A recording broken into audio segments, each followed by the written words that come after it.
So happy to speak to you this evening. And you know what? I can never get over the fact that it's such a miracle that I'm sitting at home in Rome and I'm talking to you so far away. And it's like we're in the same room. Don't you feel that we're close? It's unbelievable. Anyway, welcome to all of you and all your guests. I want to tell you about me a little bit. I started in this opportunity 46 years ago. I was a child. Yeah, I was a very young lady with two small children. I was married to a pilot, a captain in Alitalia, and I did all those incredible, wonderful things that housewives do, you know. My husband, he would fly all over the world, and then he would come home and he would say, Anna Maria, I met an actor, I met a writer, I met a singer, a politician. And you know, I was talking to them. And when you talk to people, your mind grows. You know, I was so envious. I mean, I was at home talking to my mother-in-law every day, and I tell you, my mind wasn't growing as fast. So one day, finally, my little children went to kindergarten. So I said, oh my goodness, now I've got half a day where I can go and look for a free time, a spare time job, you know? And I looked and I wanted a job that was interesting and it was well paid and it was fun to do. And you know what? I didn't find anything. And they're not easy to find, that kind of a business. My husband got invited by the pilot, the co-pilot, during a flight. The co-pilot said, Captain Riccardi, you must come with your wife and you must hear what this business has to offer. It's in your spare time. And anyways, Roland came home and he said, come on, let's go to this business meeting and find out what it's all about. So we went to a hotel, an enormous hotel.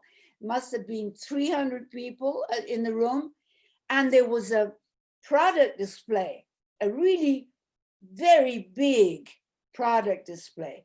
You know, at the time, and we're talking 46 years ago, we didn't have videos and you know, Facebook and this and that and the other. We didn't have anything. So we're in this room. They've got a big board, and they're writing on the board, explaining the marketing plan. And they did it so badly. They did it so in such a confusing way that I didn't really understand anything they were trying to explain. Plus, my husband, when he saw the product display, he immediately became very negative. He said, look, he said, I'm not interested in this kind of a business. I'm a pilot. If you want to do it, you can, but don't look at me. I'm not going to get myself involved. Anyway, I said, look, come on, let's hear it first before you get so negative about it. And after they had explained everything, I realized that I didn't understand anything at all. I didn't understand what I had to do. So I turned to the pilot who had invited us and I said, Claudio, you know, I don't really know what you're talking about here. I mean, if I decide to start, will you help me? And he said, Anna Maria, I will help you. I will teach you and motivate you. I will help you in every way I can. But, he said, you've got to understand, I've only been in this business 1 week. You know, after 1 week, he didn't know anything. How could he help me? He didn't even understand it himself, you know. But in a very strange way, I heard myself saying, okay, Claudio, I think I want to try. And I started. Now, can you imagine? He didn't know anything. I hadn't understood anything. And my husband, he didn't want to know anything. So, how do you start a business like that? You know, I went along for about a month. I didn't really do anything. You know, I didn't like the idea of selling products to my friends. You know, it was like asking them for a favor. And I didn't really know how to explain the business to people. And so I didn't do anything. At the end of the month, I went to a meeting. The president was a guest. And I said, Mr. Shapiro, I do not want to be in this business anymore. I don't think I'm good at it. I'm not getting any results, and I just don't want to even keep trying. And he said, oh, but he said, this is ridiculous. You and your husband, I've seen you and you're such a lovely couple, and I'm sure you could do a lot of work. And he said, have you been inviting your friends? And I said, you got to be kidding. My friends, they wouldn't be in a business like this. One's a dentist, you know, pilots, one's a lawyer. I mean, these people, they are professional. And professional people don't want to be doing this kind of a network type of business. And he looked at me and he said, oh, I understand. You have a lot of intelligent friends. Well, you started, so you must be the only idiot in the whole group. Now, I did not like that. I went home and I was very angry. And my husband said, why are you angry? And I told him, and he said, well, you know, he's right. You're an idiot. Now, if they tell you you're an idiot once, it's bad. But if they tell you twice, it gets really, really bad. So I went into my room and I slammed the door and I sat on the bed and I started thinking. And I asked myself what you would consider a stupid question. And the question was, Ana Maria, why did you start? What made you start? Was it the product? Now, you know, I know that there are many distributors online today who have started because they knew the product, they liked the product, and they thought it was a good business to be in. But 46 years ago that night, I hadn't even seen the product. I didn't know if it was good. I didn't know if it was saleable. I didn't know. So I'm sure that night I didn't say, yes, Claudio, I'll start because of the product. And then I thought, maybe I started because of the marketing plan. But how can that be? I didn't understand the marketing plan. You know, it was just numbers and percentages and strange words like manager, senior manager, director. I mean, I didn't understand. I did not start because of the marketing plan. So people say, well, maybe your sponsor, the guy who invited you, maybe he was so good and he convinced you. But that's not true. How could he convince me? He didn't know anything. He'd only been in the business 1 week. You know, he didn't realize himself what he had to do. So now I'm sitting on the bed and I'm asking myself the question again. Why did you start? And then it hit me, you know, it was like a hammer hitting me over the head. All of a sudden, I became aware. Now, I want you to remember this word because I'm going to repeat it many times tonight. I became aware of the reason I had started. It wasn't the product. It wasn't the marketing plan. It wasn't my sponsor. It was me. It was me looking for an opportunity to show to myself, to show to my friends, to show my husband and my family what I could do. I wanted to leave a sign. I wanted to prove to myself that I was able to create something, to get going. It was me. And become aware of your why, of your reason. If you have a why, you'll get up in the morning and you'll go. If you have a why, you'll make a plan and you will stick to it. If you have a why, even when you're tired, you just go another step. But if you don't have a reason, then you wake up and you say, let's see what happens today. You don't make it happen. You wait for it to happen. And sometimes it doesn't. You keep postponing to next day, to next week. When you have a why, you have a reason to move, okay?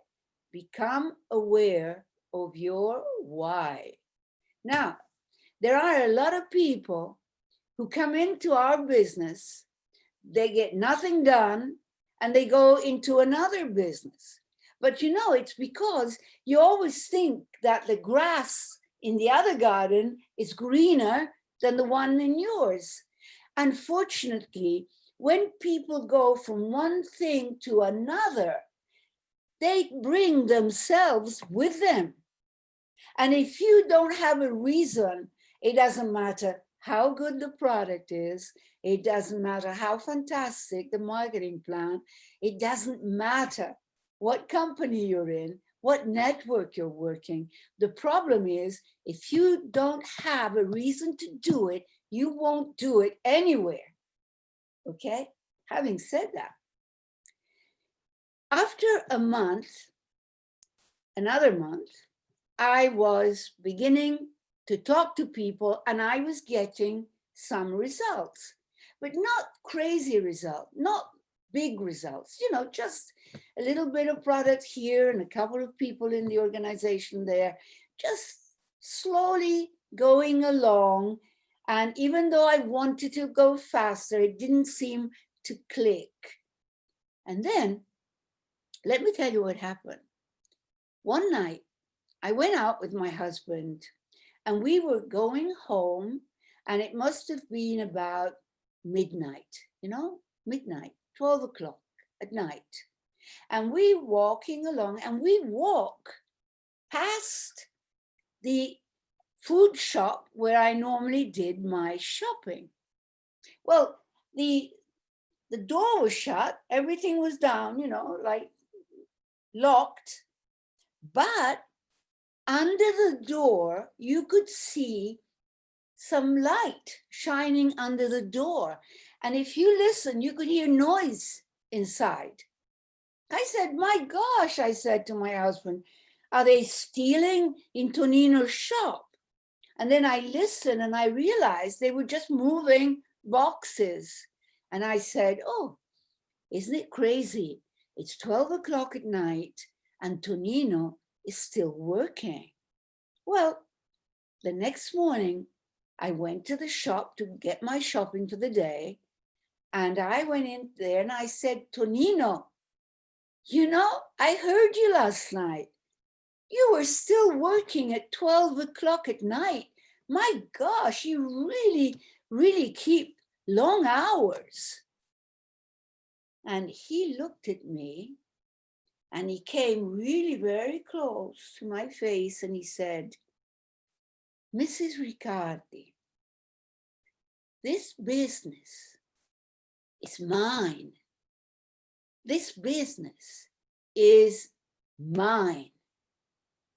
Well, I went out, I'm walking along the road, and I'm thinking to myself, why does he say this business is mine? And I don't say it in the same way. But then I knew the answer. To open the shop, he probably had to go to the bank and get a loan.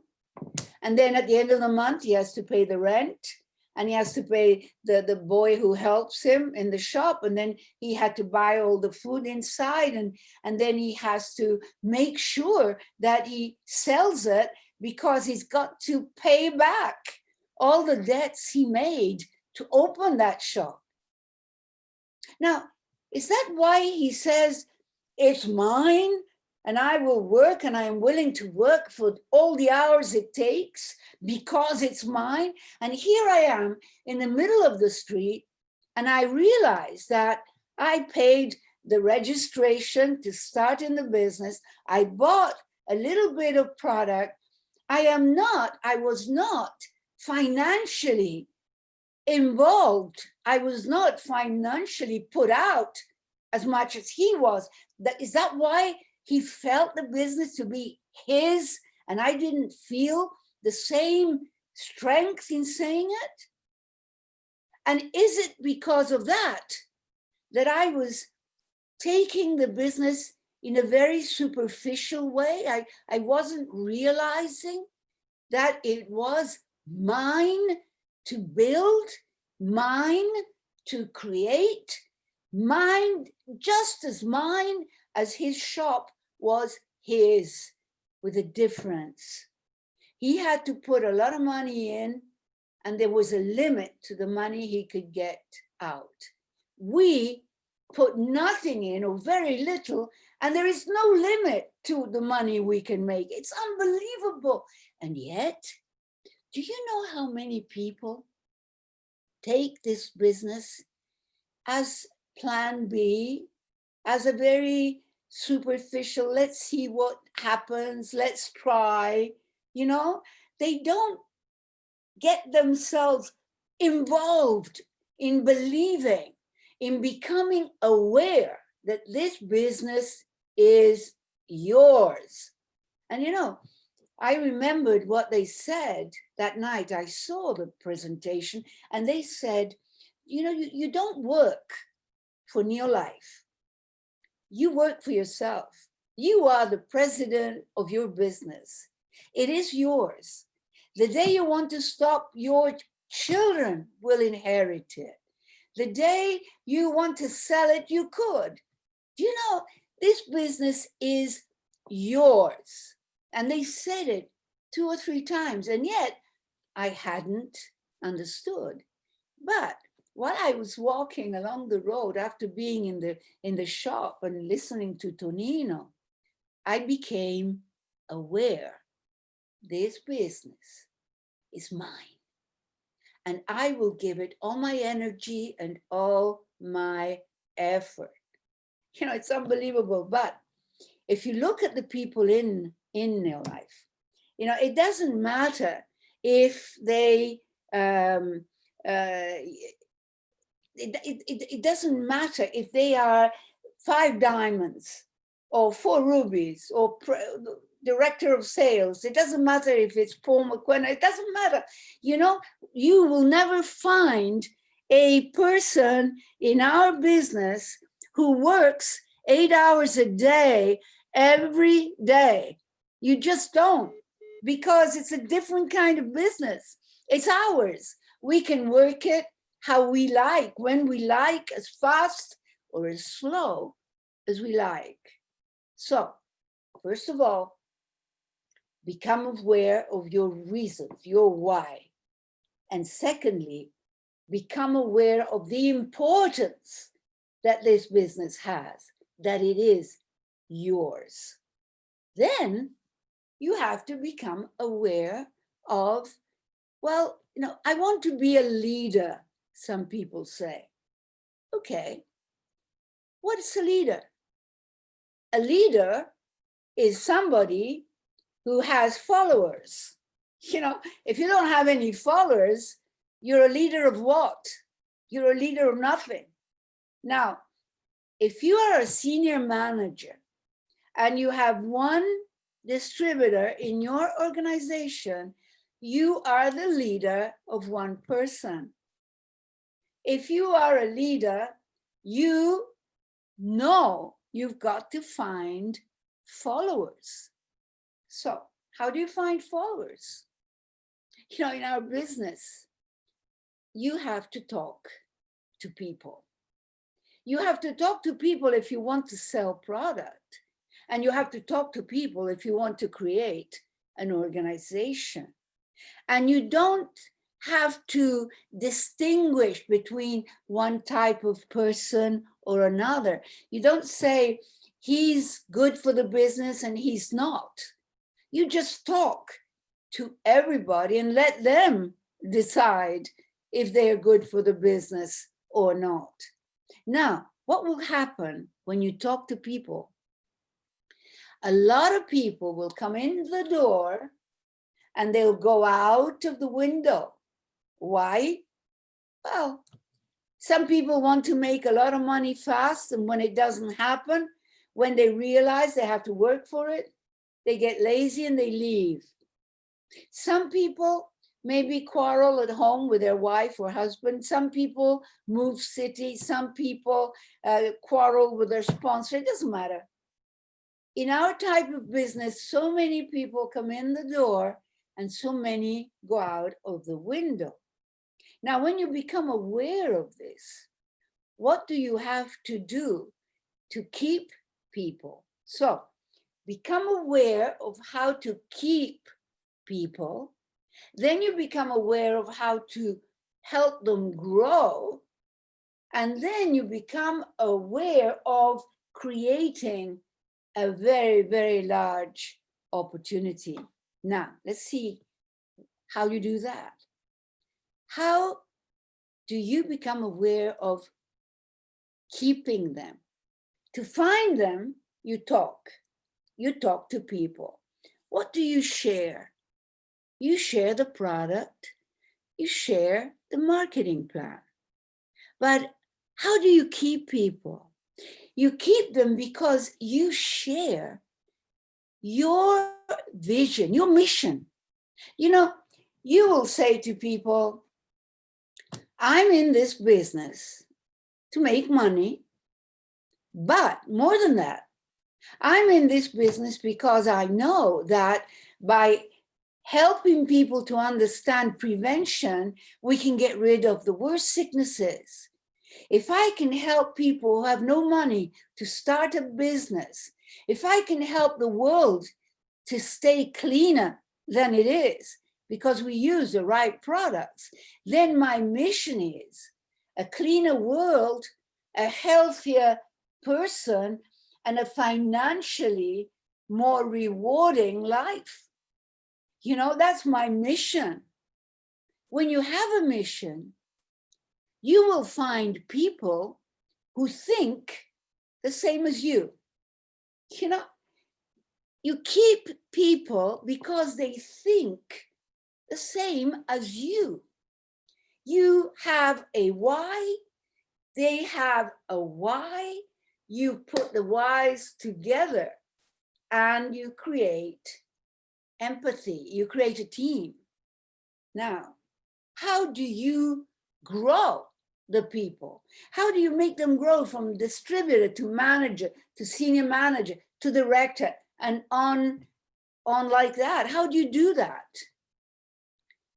You do that by, first of all, by giving them a message. The message says, guys, I know where I'm going. I know where I'm going. Come with me. Lean on my shoulder. We'll go together. I've got to make them perceive that I know where I'm going so that they can come with me. I'm not pushing them to go and work. I'm saying, come with me. I'll show you how to do it. So you become aware that you have to have a plan. You have to have a goal you want to reach, and you want to take your people with you. You have to help them, protect them. A leader protects his people. A leader puts his arm around his left and his right, and he keeps them close, and he stops them making sorry, mistakes. I get so excited when I talk that I start screaming. Am I screaming at you? No. Am I? Hello? You still there? Yes. Anyway, so what I'm trying to tell you is this. The selling normally up to now in all these years has always followed a pattern. And the pattern went like this. It's what, how, why. Let me explain. The company says, what do I sell? I sell Super 10, I sell full motion, I sell LDC, I sell Trionet, whatever. I sell. What do I sell? I sell these products and I sell a marketing plan. Then you go from what to how. How are these products made? Well, these products are absolutely fantastic. We have a scientific committee who creates the product, protects the product, controls the product. There are no other products on the market that are even close to being as good as these, because our mission is to produce the best products on the market. Now, what are the products? How are they made? Why? Well, the reason we do it is because we want a cleaner world. We want to protect people from sickness. We want to help people build a business. Now, that's the way it goes and has gone for years. All of a sudden now, we're turning the whole thing round. We're not saying what, how, why. We are saying why, how, what. In other words, we're saying, my dear guest, you're listening tonight. Let me tell you why we are here.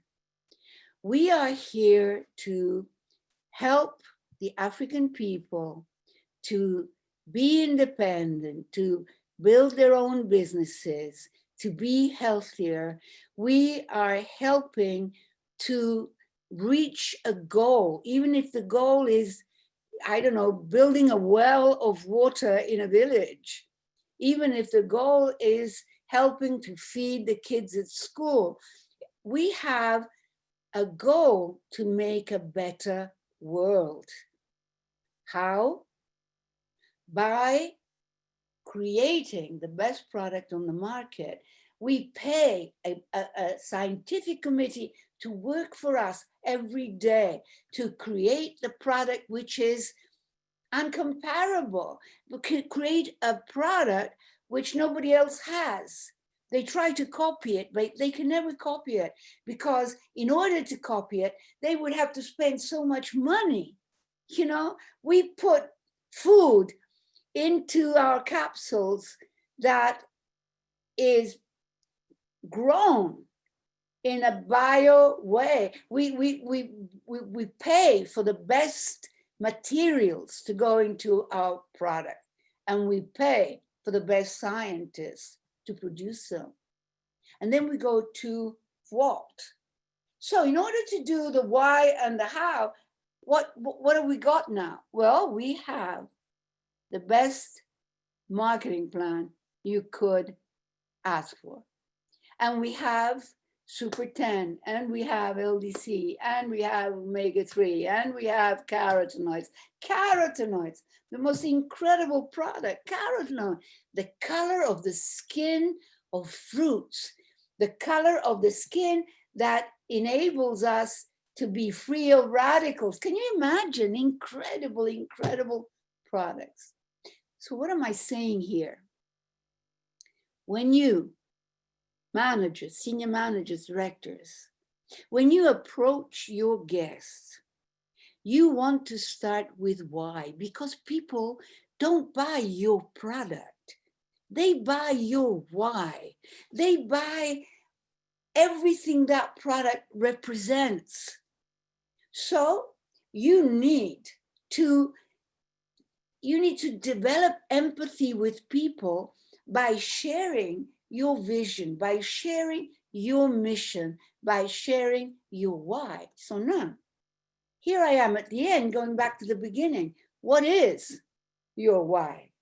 Are you aware of it? Sit down with your wife, with your husband, sit down in front of the mirror if you live on your own. You sit down and you talk. What do we want? Why did we start? What are we going to do? Where do we want to get to? How big do we want our company to become? How much money do we want to make? How many people do we want to help? And when are we going to start giving it all our energy, all our effort, all our attention? And then we write our goals. Guys, we're at the end of the year. November is almost finished. In a month, we start all over again. And we start with optimism. Now, I want to teach you something. Be optimistical. You don't need to be positive.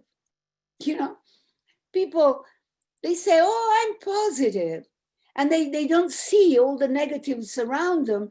They make up, they invent positiveness. You know, I'm positive. Who cares if everybody is sick out there? Who cares if there's a virus killing people off? Who cares this? I'm positive. What the hell? What does it mean I'm positive? What you need to say is, I really believe that things will change. I'm optimist. I know at the end of the tunnel, there's a light. This pandemic will end and we will be free of it. And then we will start again, walking the streets, embracing our friends and coming together in a family, in a group. Everything will change. But you know what? It won't go back to what it was like before. Because what we found while reacting to this pandemic, while trying to keep working, even though we couldn't go out and we couldn't have meetings and everything else, we discovered social platforms. We discovered the possibility of working through internet, through Facebook, through Zoom, through you name it. And you know what? Finally, we've been saying for years, you can work from home. But you know, it wasn't really true because we were going to meetings, we were going to trainings, we were going to conventions. Now it's true. Now we're at home and we're working in front of a computer and we're close. You from Kenya and me, we're close. Isn't that absolutely incredible?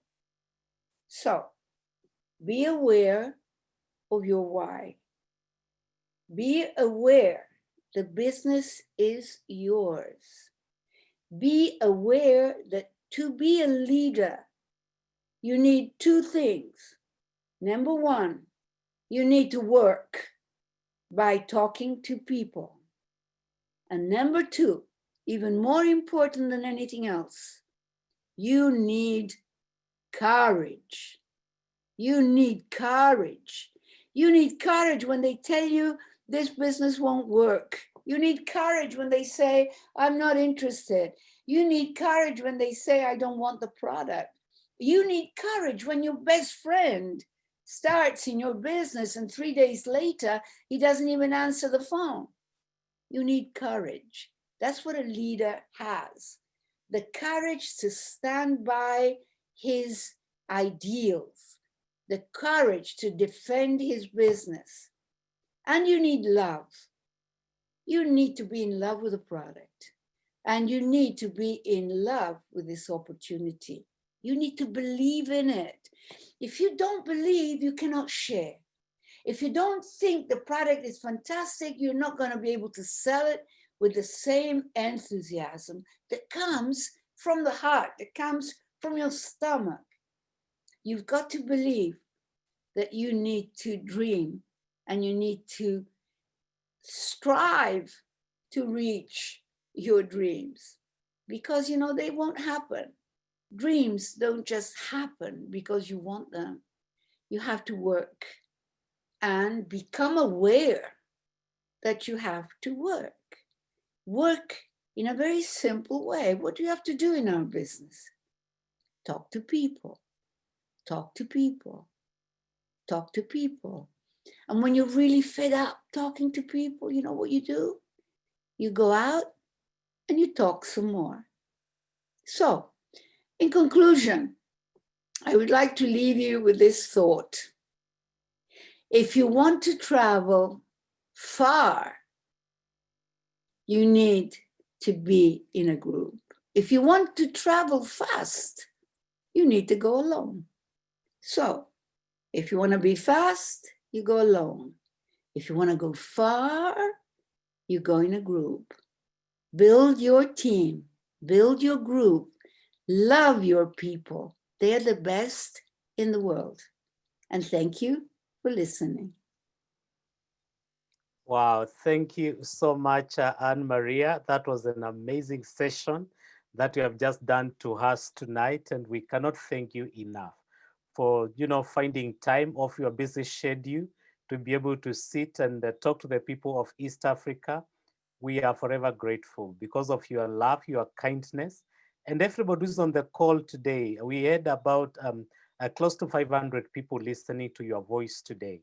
I That's believe the fantastic. message that you have been able to send to be able to help someone who is struggling, who is not achieving the dreams they want to achieve in this business, they'll be able to rise up and be able to build again, because we have been able to give them an experience which spreads over 46 years doing what you are telling us to do today. So we are grateful. We are so thankful.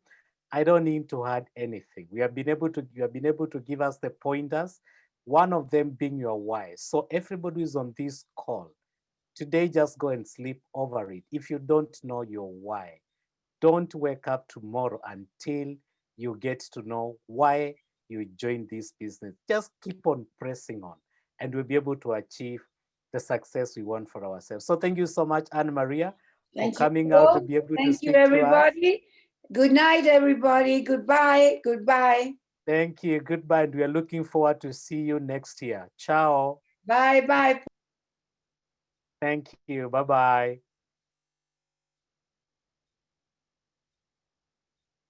Bye-bye, everyone. Good night.